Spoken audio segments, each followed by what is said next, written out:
I think I just found the most American neighborhood here in Monrovia. Check it out. Tell me this doesn't look super American. This house over here has a flag.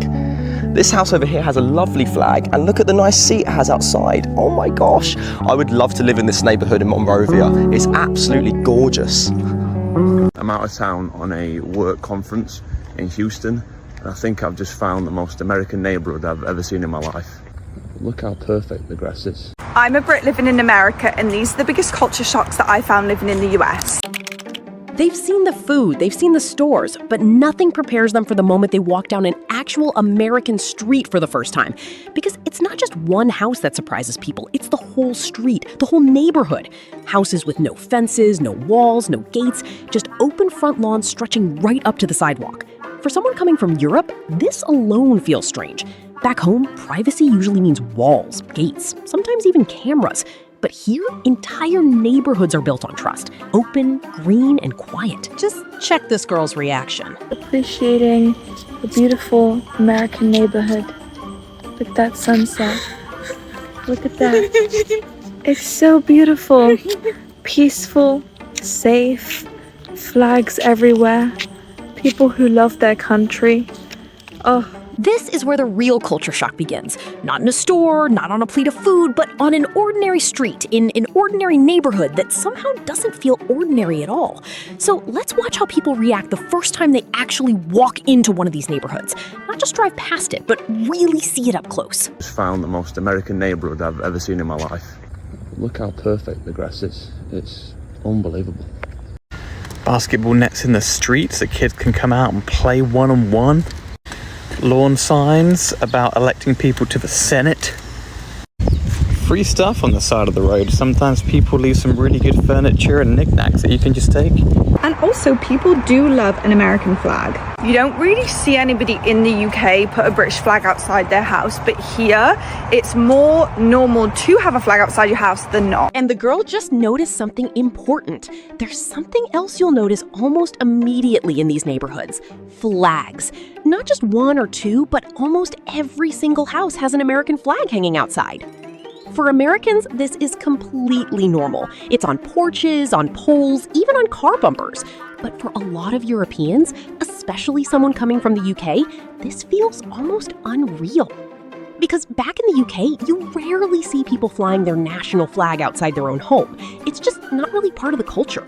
If anything, it might even feel a bit unusual or over the top.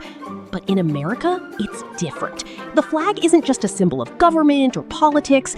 For a lot of people, it's personal. It's pride. It's identity. And you see it everywhere, in every kind of neighborhood, rich or not. And that's exactly what caught her attention.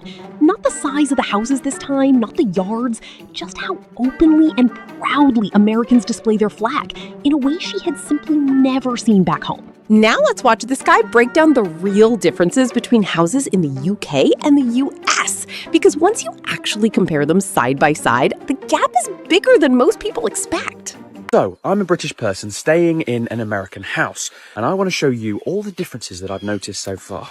Starting with the outside of the house, and first of all, there's this thing, which I can only assume is some sort of air conditioning device.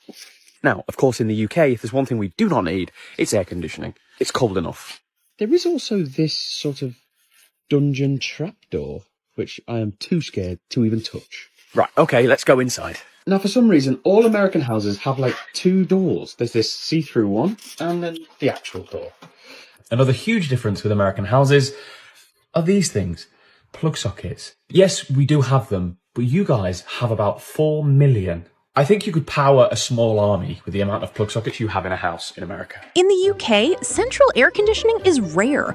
Most homes don't even have it because the weather usually doesn't demand it.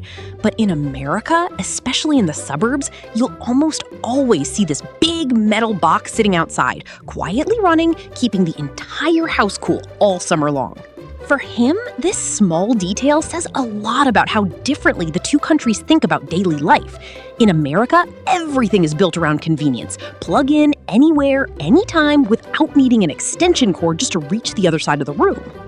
In the UK, you just have one door, and that's it. But in America, this second door lets people keep their main door open for airflow, for light, for that open, welcoming feel, while the screen door still keeps bugs and animals out. It's a small thing, but for him, it's another example of how American homes are designed differently. Not just bigger, but built around comfort, airflow, and a completely different everyday lifestyle than what he grew up with back in the UK. Now let's watch a British girl share the differences she's noticed between her own country and America. There are things in my American neighbourhood that just won't make sense to a British person. The houses are not attached like they are where I grew up in the UK. If your house was detached in the UK where I lived, then you were considered rich. Next up, we have basketball hoops. Pretty much every house that has kids that live in it has a basketball hoop. Every single house in my neighbourhood has a garage.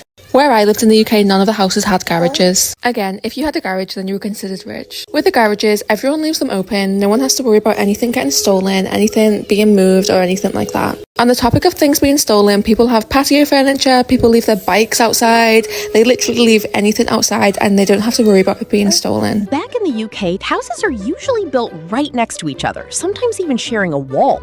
But in America, there's actual space in between. Enough room to walk around the side of the house, park an extra car, or just have a bit of breathing room that most UK homes simply don't have. Then she points out something that feels almost universal in American neighborhoods. Nearly every house has a basketball hoop set up right in the driveway. It's such a common sight that most Americans don't even think twice about it. But for her, it stood out immediately. And that leads her to the garage. In America, having a garage isn't seen as anything special. It's just a normal part of owning a house, whether you're upper class or solidly middle class. But she explains that back in the UK, a garage is more of a luxury.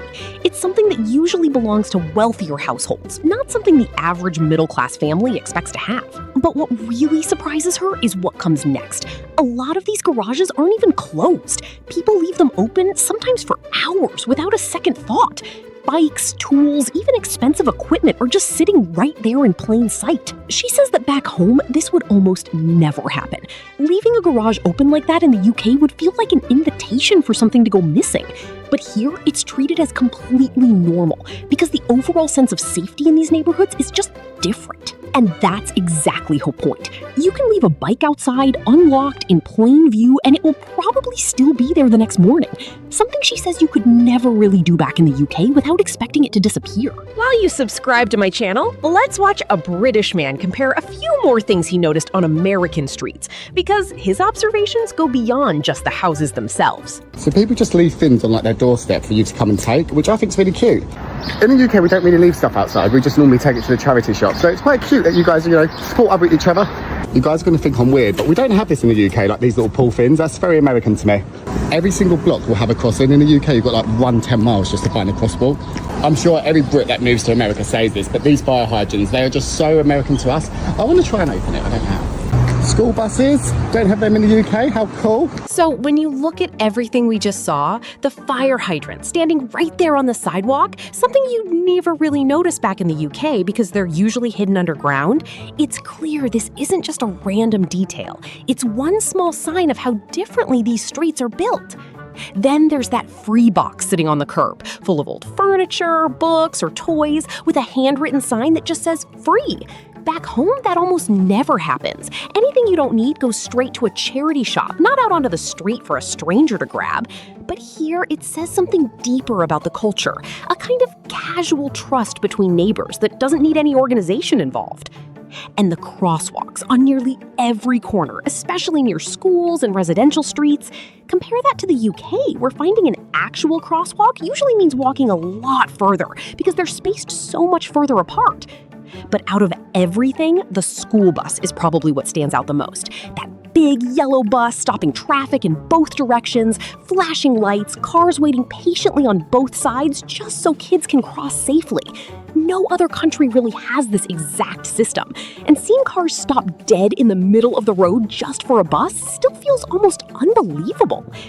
And when you put all of it together, the fire hydrants, the free boxes, the crosswalks, the school buses, you start to realize America isn't just big in its houses or its portions. It's built differently, block by block, in ways that quietly shape everyday life without anyone really talking about it. So let me know, which one of these these surprised you the most? The open garages, the fire hydrants, or the school buses stopping traffic? Drop it in the comments, and if you enjoyed this one, make sure to subscribe because this series is just getting started.